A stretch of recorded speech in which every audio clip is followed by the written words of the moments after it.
Let's bring in our political editor, Andrew Clennell, now. And Andrew, the authorities cautious about declaring a flattening of the curve, but it sure looks like it.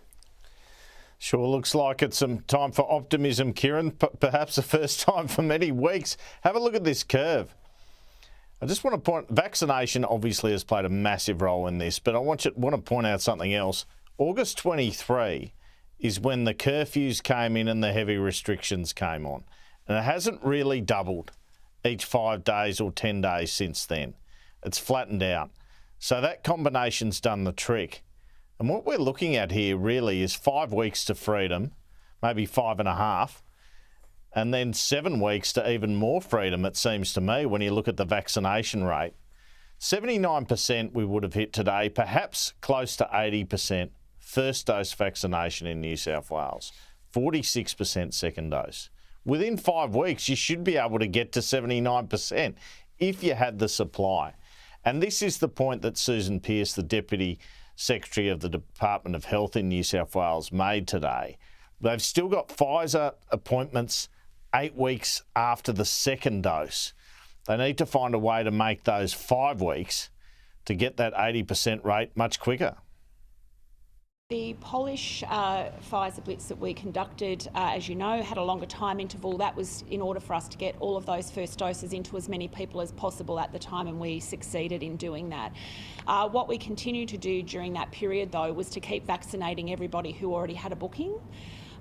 With respect to the UK Pfizer amount and also the Singapore amount, the amounts that we have received so far are not sufficient for us to do all of those second doses yet. So our information from the Commonwealth at the moment is that we can expect to receive more of our share, our per capita share, then broken down into the Health Department share in October, which will allow us to do all of those second doses.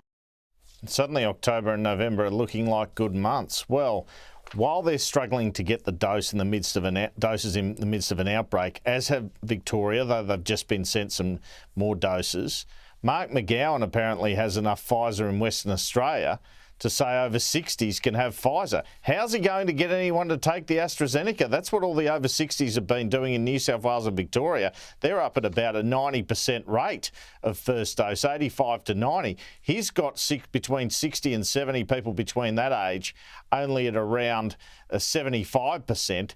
Hence his call here. He's worried about a Delta outbreak and he's worried about the vulnerable dying, but this sends the wrong message. Based on the latest advice from our Chief Health Officer, West Australians aged 60 and older will be eligible to receive a Pfizer COVID-19 vaccine from next week, from 6:30 a.m. Monday, September 20. People in this age group who have not yet received a COVID-19 vaccine will be able to register and book an appointment at a state-run COVID-19 vaccination clinic.